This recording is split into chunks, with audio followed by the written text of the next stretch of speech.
안녕하세요. 저는 오늘 자립준비 청년 이해도 및 멘토링 가이드 교육을 맡은 박강빈입니다. 국민권익위원회와 함께하는 자립준비 청년 멘토링 사업에 참여해주신 멘토님께 먼저 감사하다는 인사드리고 싶습니다. 그러면 강의 진행해 보겠습니다. 오늘 준비된 교육은요, 이러한 목차로 구성되어 있습니다. 첫 번째로는 자립준비 청년의 정의, 자립실태 현황, 자립지원 현황, 멘토링 가이드 순으로 내용을 전달할 예정입니다. 우선 자립준비 청년의 정확한 정의에 대해서 언급해 보려고 합니다. 자립준비 청년은 아동복지법상 아동양육시설, 공동생활가정, 위탁가정에서 2년 이상 연속보호를 받다가 18세 이후에 퇴소한 청년을 의미합니다.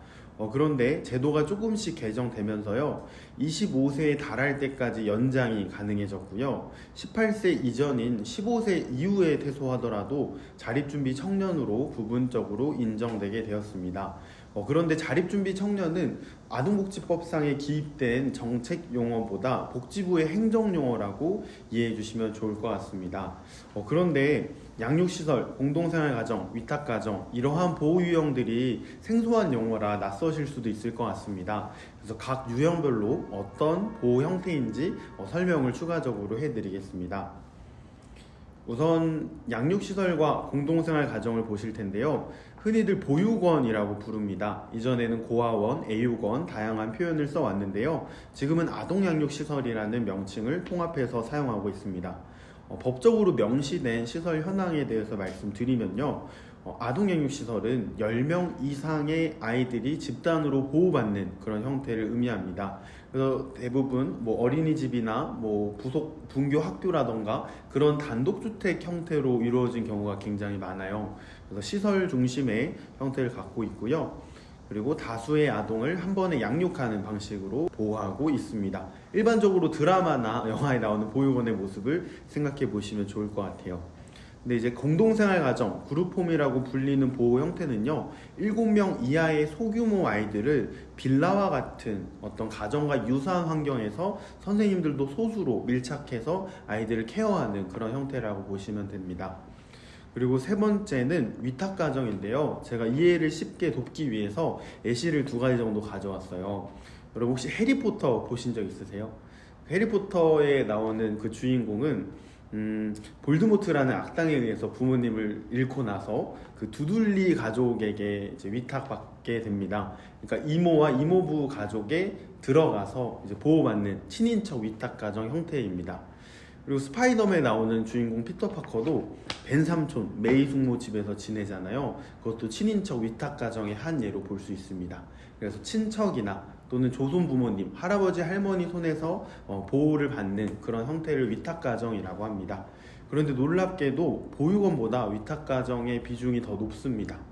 그래서 정리해보면요, 이렇게 퇴소한 친구들이 자립준비 청년이지만요, 아동복지법상 지원을 하기로 한 것은 보호 종료 5년 이내인 청년들입니다.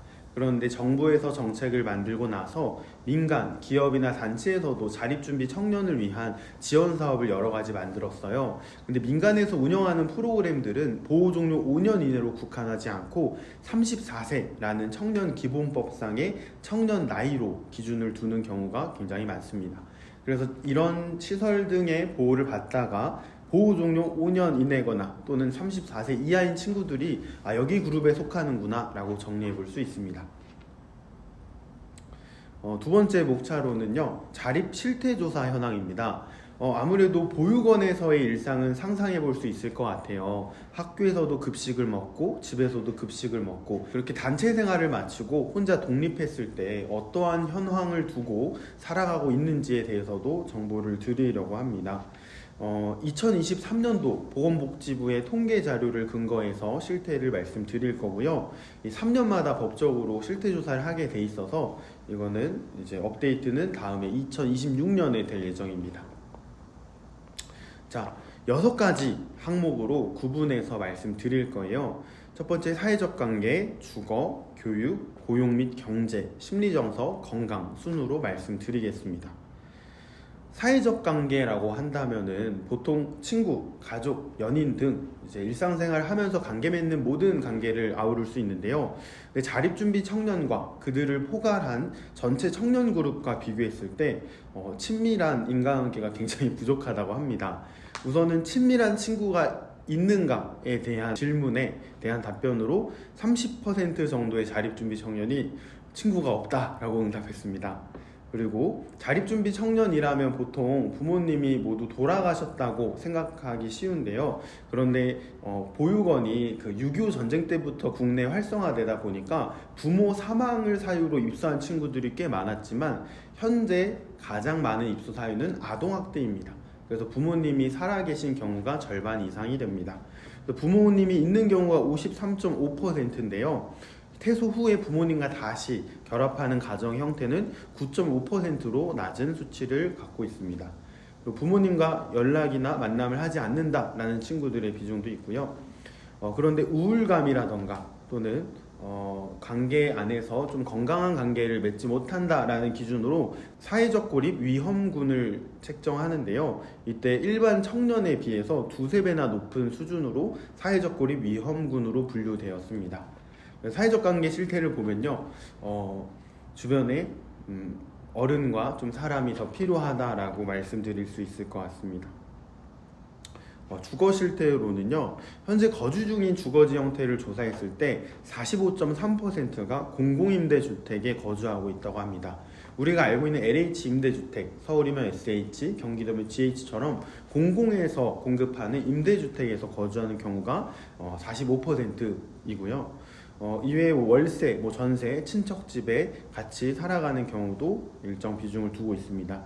그런데 고시원이나 친구집이나 노숙이라던가 조금 불안정 거주 형태를 띠는 친구들도 5% 정도 측정되었습니다.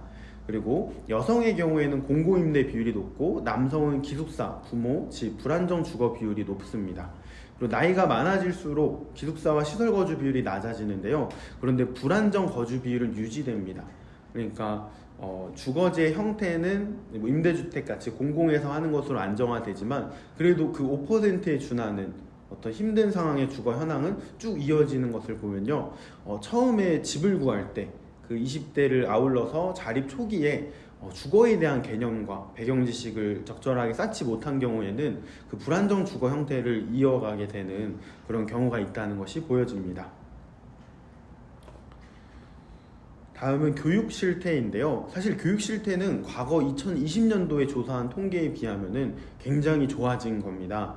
고졸의 비중이 27.6%, 그리고 대학에 진학한 자립준비 청년이 69.7%로 굉장히 높아졌습니다. 왜냐면은 자립준비 청년이 대학교에 입학했을 때 학업에 집중하라, 보호자가 없으니 조금 더 학업에 집중하라는 의미에서 조건부 수급자로 생계급여가 지급됩니다. 사실 진로가 불분명한 친구들에게는 취업을 하는 것보다 대학에 가는 것이 생계보장의 측면에서도 조금 더 유리하기 때문에 대학에 진학하는 사례들이 많아졌고요. 그리고 한국장학재단에서 공급하는 국가장학금이 자립준비 청년 대상으로는 전액 등록금을 지원하기 때문에 학업에 대한 부담이 많이 경감되어서 이렇게 진학률은 많이 높아졌습니다. 그럼에도 중퇴나 조금 휴학이라던가 이런 빈도는 아직도 어느 정도 차지하고 있고요. 이런 비중으로 전반적으로 고졸 이하의 학력이 감소했습니다. 고용 및 경제 실태인데요. 전체 청년 그룹의 취업률이 67.4%로 측정되었는데요. 그때 비교군으로 자립준비 청년만 5,000명을 조사했을 때 52.4%로 전체 청년보다 낮은 수치를 기록합니다. 그리고 취업한 자립준비 청년의 월평균 소득은 165.4만 원으로 사실 중위소득 기준으로 그렇게 높은 소득을 가지고 있지는 않습니다.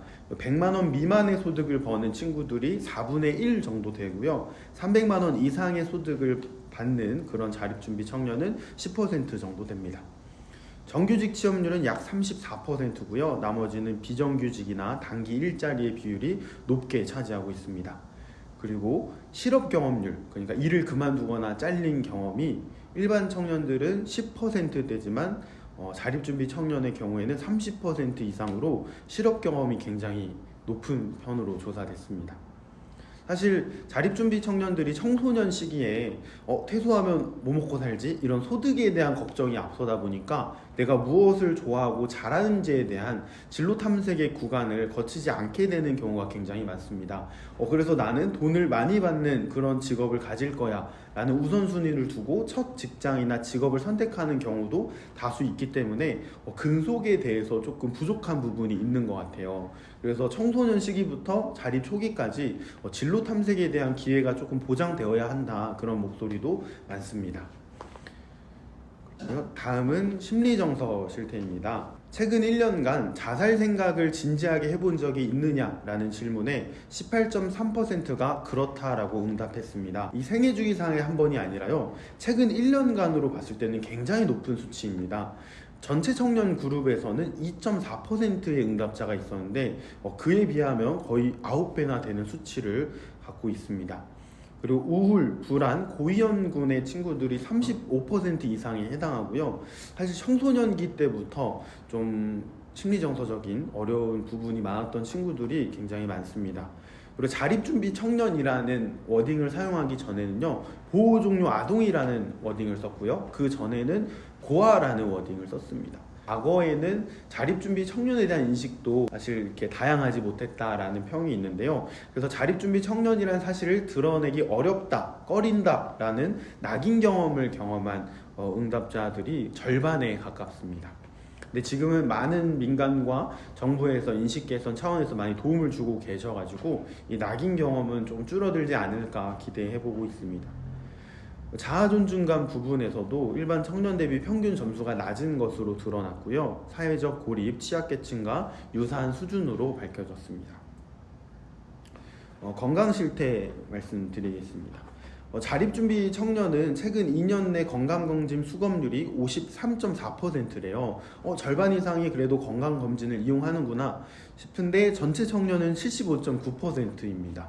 자립준비 청년이 대학교에 간다면요, 그 건강보험 지역가입자로 가입도 될 수 있고 의료급여 수급자로 될 수 있어서 건강검진을 할 수 있는데 실제로 건강검진을 정기적으로 하는 친구들이 절반밖에 안 된다 라는 말씀을 드리고 싶고요. 그리고 나는 건강하다라고 응답한 친구들이 41.6%인데 전체 청년은 61%라고 합니다. 그리고 몸이 불편해서 또는 정신적으로나 신체적으로나 불편해서 일상 및 사회활동이 어렵다라고 응답한 자립준비 청년의 비율은 8.3%입니다. 전체 청년은 2.9%라서 2배 이상 차이가 나죠. 그래서 종합적으로 봤을 때 사회적 관계부터 지금 건강 실태까지 훑어봤는데요. 비교군이 전체 청년이라서 조금 더 열악하고 부족하고 좀 더 도움이 필요한 그러한 통계 자료로서 보이는 것 같습니다. 그렇다면 이러한 자립준비 청년들에게 어떠한 지원이 있었고 앞으로 일어날 예정인지에 대해서 자립지원 현황과 시사점까지 한번 언급하면서 가보겠습니다. 사실 자립준비 청년에 대해서 지원들이 이렇게 많진 않았어요. 근데 이 인식을 알리고 정부와 민간에서 많이 참여해주면서 다양한 영역의 지원들이 생겼어요. 예전에는요, 보육원에 살더라도 어느 지역 보육원에 살았느냐, 어떤 선생님을 만났느냐에 따라서 받는 지원의 총량도 달랐고요. 그리고 친구들 중에 지적장애는 아니지만 경계선 지능이라 해서 IQ가 71에서 84 사이의 경우에는 발달장애, 지적장애로는 판명되지 않고 지원이 없는 그런 어려운 상황에 놓인 청년들도 굉장히 많았습니다. 자립의 문제는 생각보다 복잡하게 얽혀 있었고 이것을 해결하기 위한 자립지원 제도의 정책 변화, 그러니까 공공에서 운영하는 정책의 변화에 대해서 좀 브리핑을 해드리려고 합니다. 우선 2000년대 초반에는요, 아동복지법을 개정해서요, 보호 종료된 아이들을 돕는 법적 근거가 처음으로 만들어졌습니다. 그리고 2006년에 자립정착금이라고 퇴소 시점에 일부 지원금을 주는 형태가 있었고요. 그리고 이제 2010년대부터는 자립전담위원이라고 이제 보호 종료된 지 5년 이내에 있는 청년들을 사례 관리하는, 어떻게 지내니 물어보고 혹시 필요한 지원이 있으면 연결해주고 그런 역할을 하는 직무가 2010년대에 처음으로 생겼습니다. 그리고 디디미시아 통장이라고 정부에서 5만 원을 함께 매칭해서 넣어주는 그런 목돈 마련 통장이 있어요. 자신의 돈이나 후원자의 후원금으로 5만 원이 넣어졌을 때 정부의 매칭금 5만 원이 더해져서 총 10만 원의 누적 금액이 생기는데요. 지금은 더 확대돼서 1대2로 5만 원을 하면은 10만 원을 매칭해줘서 월 15만 원 최대 적립할 수 있는 그런 유용한 목돈 마련 통장으로 확대되었습니다.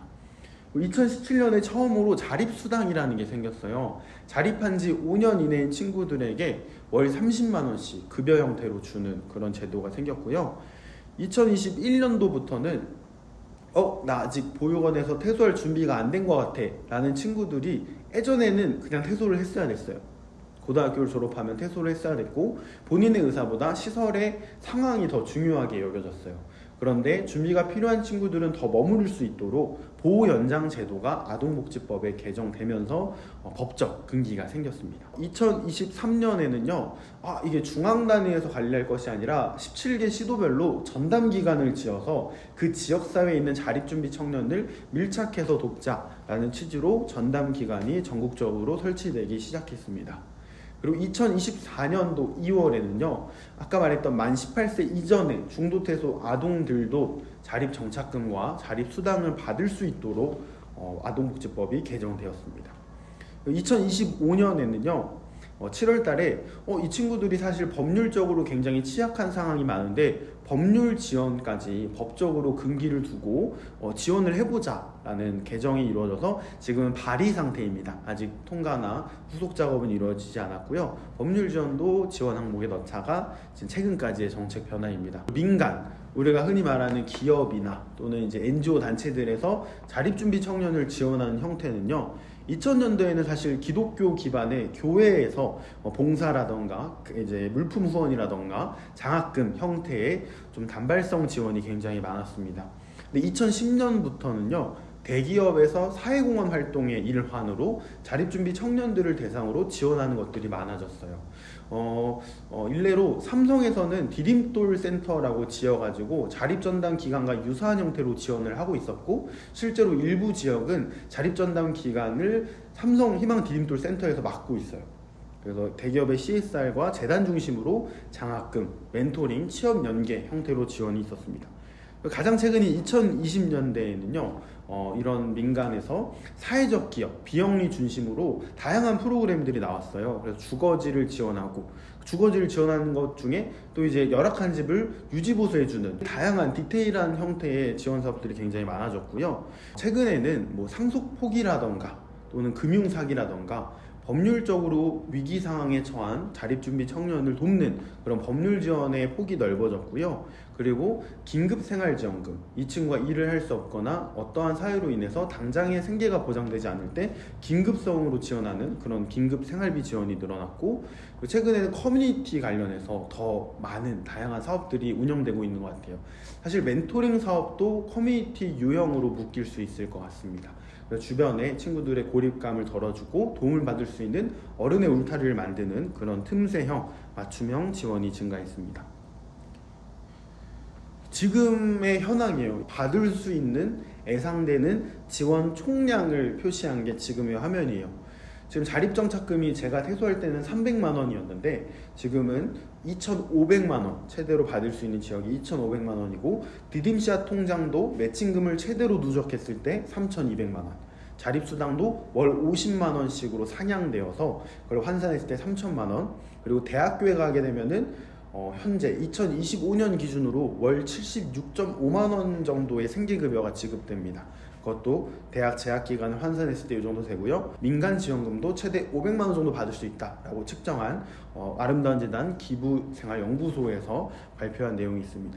그런데 이렇게 책정되어 있지만 사실 구체적인 상황에 따라서 그 친구들의 배경 지식에 따라서 정보 접근성에 따라서 어디 지역에 사는지에 대해서도 그 유형에 따라 좀 누릴 수 있는 사회적 지원의 양이 조금씩 달라집니다. 그래서 금전적으로는 사실 당장 홈리스가 되거나 뭐 생활고를 겪거나 당장 그렇게 되기는 어려운 정도로 많은 지원이 생겨났어요. 그래서 다시 공공과 민간의 지원 경향을 다시 비교 분석해보면요, 공공에서는 기본적인 정착금과 수당, 그러니까 기본적으로 생계를 보장할 수 있는 제도를 만드는 데 굉장히 초점을 맞춰져 있습니다. 전국적으로 보편화된 지원을 하겠다라는 것이 있고, 민간에서는 초기에는 경제적으로만 후원을 했지만 지금은 굉장히 맞춤형으로 그 공공의 지원의 틈새를 이렇게 보충해주는 그런 상호 보완적인 구조로 지원을 하고 있습니다. 지원이 괜찮아지고 있다라고 정리해 볼 수 있을 것 같습니다. 그리고 이런 지원 사업들은요, 자립정보온이라는 그 보건복지부 산하 아동권리보장원에서 운영하는 플랫폼에서 실시간으로 현황을 확인해 볼 수 있고요. 멘토 상담 게시판도 있어서 사실 자립지원과 관련해서 친구들에게 조금 더 예민하게 궁금한 부분들은 익명성을 보장된 상태로 온라인으로 상담받을 수 있게끔 구조화되었습니다. 마지막 순서로 멘토링 가이드 부분을 다뤄볼 예정입니다. 저도 이제 보호대상 아동 시기부터 20대 후반인 자립준비 청년으로까지 다양한 생애주기 안에서 멘티로서의 경험도 있고 멘토로서의 경험도 있습니다. 그래서 실제로 만났던 멘티의 이야기도 반영하고 제가 멘토로서 느꼈던 부분들도 포함해서 멘토링을 하실 때 이런 부분은 주의하시면 좋겠다, 이런 부분 같이 해보시면 좋겠다 하는 부분들 위주로 가이드 내용을 전달해 보겠습니다. 첫 번째로는요, 일부 멘토님들은 친구들이 너무 말이 없다, 소극적이다, 그래서 대화하는 게 조금 많이 힘들다 라고 말씀해 주시는 경우가 종종 있었습니다. 다양한 청년들이 있죠. 기질적으로 소극적이고 이제 MBTI I인 친구들도 굉장히 많아요. 그런데 제가 멘토링을 다년간 해본 경험이 있는데요, 고등학교 1학년인 친구를 지금 22살 때까지 만나고 있는 사례가 하나 있는데 1년 동안 계속 말수가 너무 없었어요. 막 진짜 답변도 잘 안 하고 그런 친구였는데 다년간 보다 보니까요, 지금은 저보다 더 말을 해요. 그래서 멘토링은 되게 장기 투자 사업이구나, 이 친구들과 유대관계를 맺기 위해서는 자주 보는 것보다 얼마나 오래 곁에 머무르느냐, 그런 게 중요한 것 같아요. 그래서 이건 자립준비 청년뿐만 아니라 누구나 기질과 성향이 조금 다르기 때문에 소극적이고 말수가 적더라도 기다림이 가장 좋은 방법으로 여겨질 수 있습니다. 처음 마주하실 때 나는 기다릴 준비가 됐다 라는 마인드셋을 하시고 멘토링을 시작하면 좋을 것 같습니다.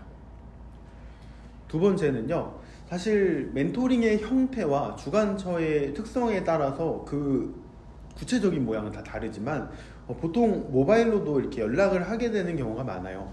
진로와 관련해서 물어볼 수도 있고 본인의 자립에 대해서 일상적인 부분도 물어볼 수 있겠죠. 그런데 일부 발견된 사례 중에서는 멘티가 정말 새벽 시간대까지 이렇게 카톡을 보내는 그런 사례도 있었다고 해요. 왜냐면 이제 기질과 성향은 다르겠지만 이제 의존할 수 있는 어른의 존재가 생겨서 의존도가 너무 높아진 경우에 이렇게 많은 시간을 할애가지고 연락을 하는 사례도 있다고 합니다. 그래서 거리를 두라 이런 이야기는 아니고요. 바쁘시잖아요. 그래서 업무 시간이나 또는 이렇게 일상을 보내는 시간 가운데서 이 시간은 조금 연락이 느리거나 힘들 수도 있다 라는 것들을 사전에 고지해 주면서 적절한 거리감과 규칙을 가져가시는 것도 중요합니다. 세 번째는요, 이제 사실 각자의 직업적인 특성 하에 전문적인 영역들이 다 있으실 것 같아요. 근데 자립준비 청년은 보통 자립지원 생태계 안에서 다양한 궁금증들이 생길 수도 있거든요. 자립준비 청년이 이용하는 임대주택에 대해서 물어볼 수도 있고 다양한 것들을 물어볼 수 있지만, 사실 이것은 자립전담 요원이라던가 또는 이걸 주관하고 있는 멘토링 사무국에서 더 잘 알고 계실 거예요. 그래서 모르는 부분에 조금 정확하지 않은 정보를 전달하는 것보다 사무국을 통해서 한번 확인을 받고 연계할 수 있는 외부 자원이나 외부 전문가를 통해서 답변을 하시는 것이 좋을 수도 있습니다. 실제로 이제 잘못된 정보를 멘티에게 알려줬다가 그 신뢰도가 무너진 그런 경우도 있어요. 그래서 자립지원이나 이런 모르는 부분에 대해서는 그냥 나도 모르고 사무국이나 전문가 통해서 답변을 해주셔도 충분히 괜찮다라는 말씀을 드리고 싶습니다. 금전적인 직접 지원은, 개인적인 지원은 절대 지양해 주시면 좋겠습니다. 금전적인 지원을 해줄 만한 민간과 정부의 긴급 지원도 충분히 마련되어 있기 때문에요. 그렇다면은 사무국을 통해서, 국민권익위원회를 통해서 한번 알아보겠다 이런 식으로 답변을 해주시는 게 가장 원활하게 해결할 수 있는 방법입니다. 다섯 번째, 이제 남성 멘토, 남성 멘티, 동성 간의 멘토링이 진행되잖아요. 그러면 이제 처음에 친해지기 위해서 다양한 질문 유형들이 오갑니다. 그 중에 이제 어디 군대 나왔어, 부대 어디 나왔어, 막 이렇게 하면서 군대 얘기, 스포츠 얘기, 다양한 이야기로 이제 라포를 쌓기 위한 노력을 하실 수 있잖아요. 근데 자립준비 청년들은 보육원이나 그룹홈에 5년 이상 살면요 전부 군면제를 받을 수 있습니다. 위탁가정 친구가 아닌 친구들은 보통 다 군면제예요. 그래서 군대를 어디 나왔냐라고 하시면 사실 군대를 안 나온 친구들이 가반수이기 때문에 되게 어색해지는 그런 대화 상황이 연출될 수 있습니다. 그래서 군대 얘기는 안 하시면 좋다라는 것도 말씀드리고요.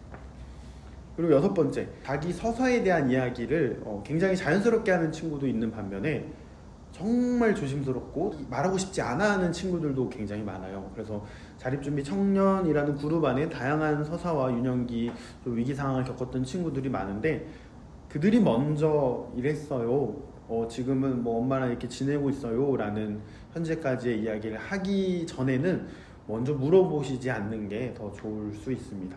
그러나 이런 민감한 정보나 이야기거리에 대해서 나는 들어줄 수 있어 이 정도의 마인드셋은 좋은 것 같습니다. 그래서 먼저 이러한 민감한 부분을 질문하기보다 그냥 이런 게 나오면은 경청해 줄 수 있는, 그리고 이제 원가정이 50%가 부모님이 살아계시다고 했잖아요. 그래서 부모님과의 이제 청년기 때 관계를 어떻게 가져갈 것인가, 뭐 끊어야 될까요? 다시 같이 지내야 될까요?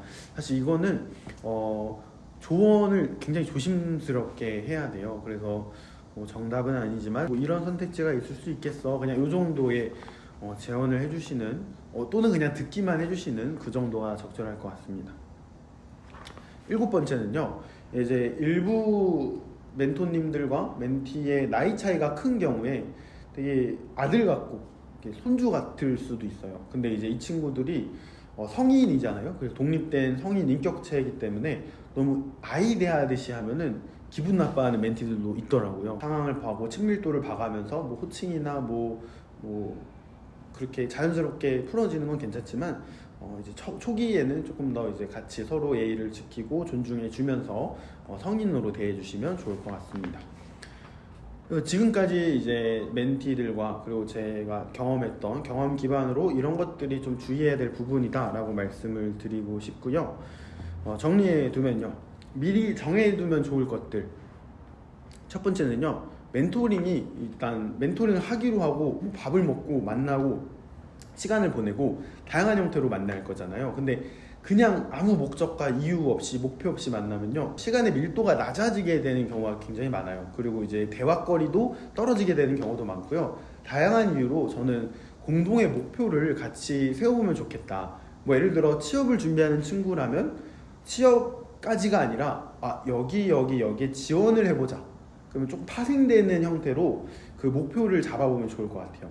그러니까 성취주의적 목표가 아니라 그 가정주의적 목표로 같이 하나씩 해보자 라는 식으로 공동의 목표를 정해 보면요, 멘토링 할 때 대화 주제도 나오고요, 그리고 친구들이 무엇이 고민이고 무엇을 힘들어하는지 추적도 굉장히 용이해집니다. 그래서 멘토링 기간 동안 달성하고 싶은 공동의 목표 정하기. 멘토님도 거셔도 돼요. 뭐 나는 하루에 1km, 2km 이상 러닝을 하겠다 라고 하고 인증샷을 보내면서 나도 이렇게 노력하고 있어, 뭐 이런 식의 대화도 괜찮고요. 공동의 목표를 정하는 게 좋다. 두 번째는 시간 약속. 사전에 반복적으로 우리가 이제 공동의 규칙으로 뭐 지각하지 않기, 뭐 이때는 연락이 조금 어려울 수 있으니까 이해해주기, 이런 것들을 첫 만남 때 사전에 이제 많이 반복적으로 언급을 해주시면 좋을 것 같아요. 시간에 대해서 한 번 더 강조하기, 연락이 가능한 시간대 사전에 안내하기 등의 미리 정해두면 좋을 것들이 이렇게 있습니다. 마지막으로요, 그 자립준비 청년에 대한 그냥 특성을 좀 보면요, 되게 긍정화된 문장으로 표현을 해봤어요. 단체 생활을 오래 한 친구들이 많아요. 보육원에서 산 친구들은. 그래서 수동적인 경우가 있습니다. 그래서 이렇게 해 보다도 이런 A, B가 있어서 이렇게 제안해 보는데 넌 어떻게 생각해? 제안형으로 이제 소통하면서 친구들이 직접 의사결정할 수 있게 조언을 해주는 게 더 중요합니다. 그래서 수동성에서 능동성으로 변화하기 위해서 대화할 때 어휘라던가 문체를 조금 더 제안형으로 하시는 습관을 가지시면요, 좀 생산적인 멘토링이 될 수 있을 겁니다. 그리고 원가정과의 부모님과 같은 1차 주 양육자와의 그 경험과 관계 경험이 없는 친구들은 어른들과 친해지는 걸 어려워하는 경우도 굉장히 많아요.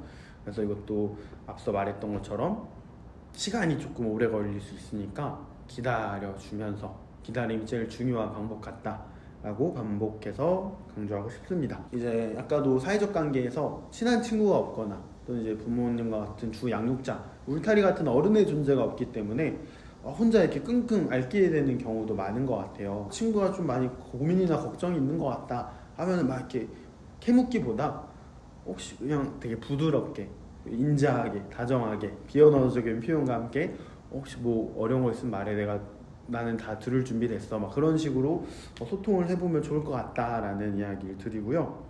그리고 저는 이제 자립준비 청년들을 50명 정도 인터뷰한 경험이 있는데 절반이 사회복지사를 희망하거나 전공하고 있었어요. 사회복지사가 안 좋은 직업이다가 아니라요, 이 친구들이 청소년기와 청년기에 이런 직업이 있구나를 충분히 경험해보고 봤는가, 직관적 경험에 대해서 언급해 보면요 부족한 것 같아요. 그래서 단체 생활도 하고 소동적으로 하고, 그리고 그 필드 안에서 직관적 경험을 쌓다 보니까 다양한 경험이 필요합니다. 멘토님들의 직업이 될 수도 있고요, 그 주변 인물들의 직업, 또는 이제 경험해보지 못한 문화여가 생활에 무언가를 경험해볼 수 있고, 저는 멘토링이 자립준비 청년들이 어떻게 살아갈 것인가, 자립에 대한 상상력을 키워주는 활동 중에 하나라고 생각해요. 그래서 이런 먼저 이제 선배 어른으로서 나는 이렇게 살았어, 근데 내가 정답은 아니고 참고할 수 있는 참고 사례 1, 2, 3 정도는 될 거야. 그래서 이런 직관적 경험이 있다는 것을 알려주시는 데 초점을 맞추고 대하시면 좋을 것 같습니다. 그래서 제가 준비한 멘토링 가이드 교육은 이렇게 마무리를 할 예정이고요. 혹시 멘토링을 하시기 전에 또는 하는 과정 중에 궁금하신 점이 생기신다면 국민권익위원회 담당자분을 통해 가지고 질문 주시면 정성껏 답변 드리겠습니다. 네, 끝까지 들어주셔서 감사합니다. 고생하셨습니다.